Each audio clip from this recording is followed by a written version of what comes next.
I take you to the candy shop. I let you lick the loud. And let's do this shit.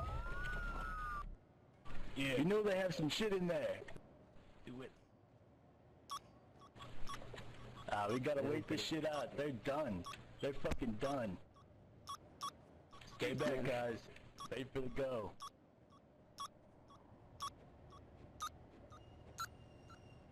Oh dang. Oh lord.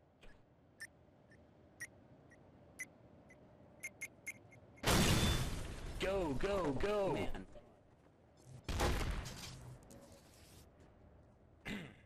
Dang.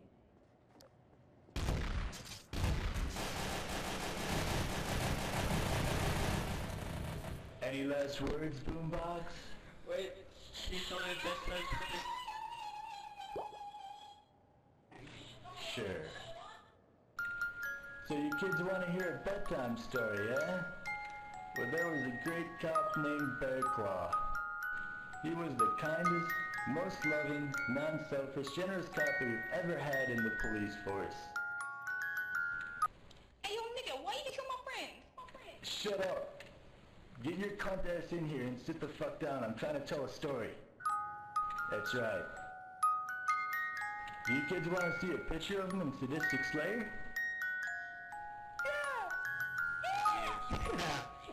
Alright, let's pull up the picture.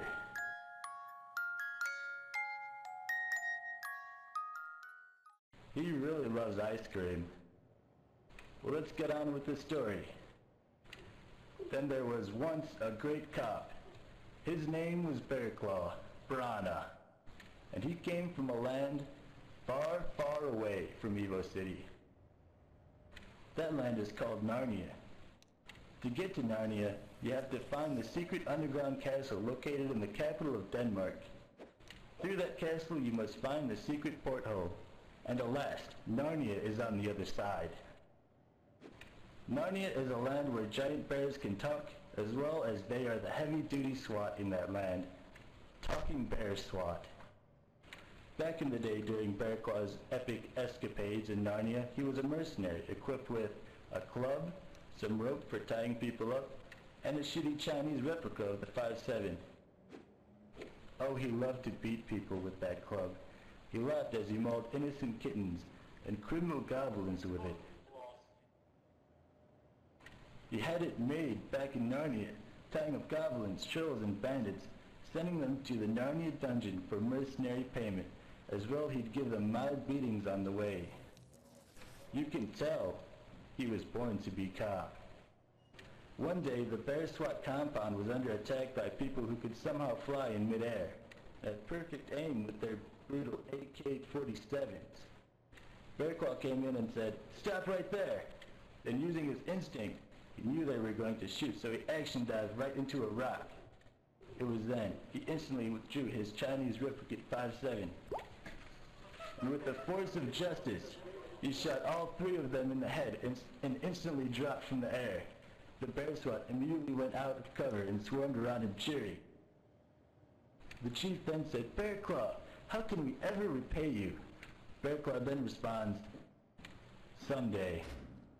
It was then, as he was browsing new places to adventure in, he came across a semi-large city called Evo City, located in Arkansas.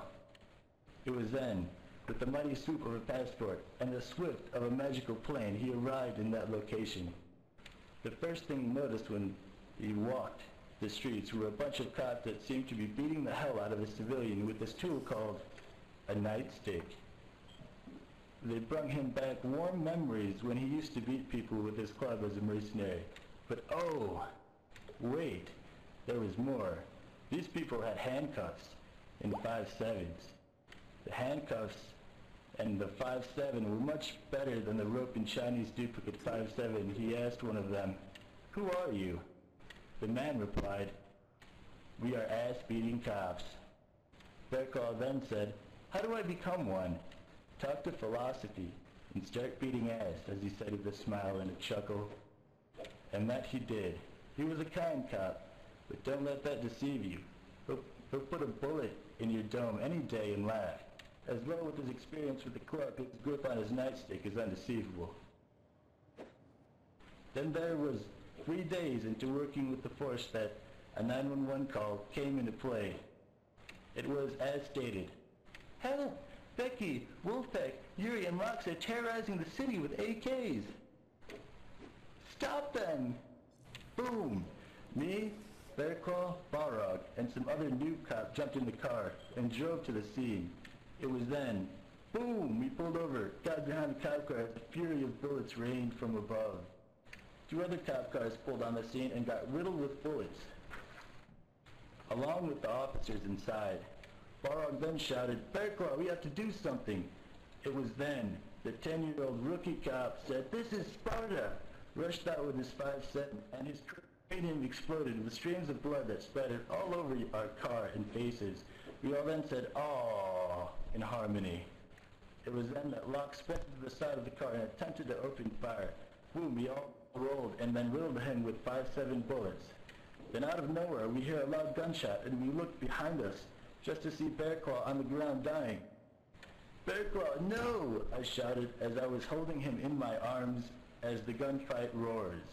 Bearclaw then passionately says, remember me, philosophy. Oh, I will, I then said calmly. Then all of a sudden, boosh, a portal opens up, and out of the purple mesh, the talking bear swat from Narnia appeared. Then they ran up to Wolfpack and beat the living fuck out of him with their 5-foot steel tarnished nightsticks. In surprise, Yuri sprinted in the middle of the road towards our cop vehicle, yelling, Emo faggot! Boom! A 12-ton fire truck ran into him, smashing his body into the grill of the fire truck with his blood smearing all over the windshield. I was still holding Bearclaw in his arms when an experienced medic came by and pulled the bullet out and healed him. I observed it. It happened to be a .45 caliber Magnum cartridge. Who did this? I yelled. Then we saw Becky, and she started running. I glomped her and she fell to the floor. I started performing a full body search. I then stuck my hand in her pants, and what I found was shocking. A nickel-plated Smith & Wesson .45 caliber Magnum. I said, bitch, it was you. I called Balrog and Bearclaw. Bearclaw then said, this is the bitch that shot me. Balrog commented on how he wanted a piece of that ass. After a long scolding conversation, they both tag-teamed and brutally raped, maimed, scalped, and killed Becky. And they all lived happily ever after. That was a great story. Yeah. I love it. That takes us a whole... But, mister, I'm I gonna need to go now. potty. Okay, you guys, I need to go stay potty. here. I'm gonna go now. I need to go potty. Get that fucking weed. Getting the fuck out of here. This never happened. This never happened. I didn't go in there without a warrant. See you guys. See ya.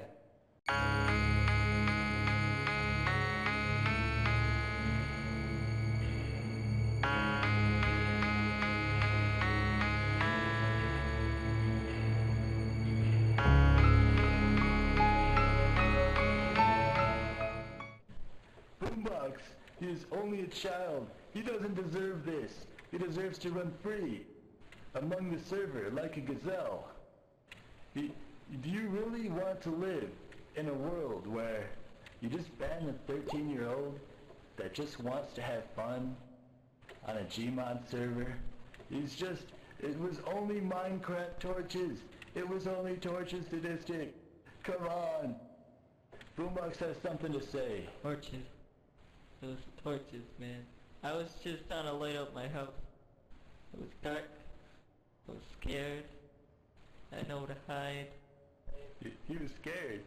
See? It wasn't his fault. It was just how he was feeling. Hope you understand.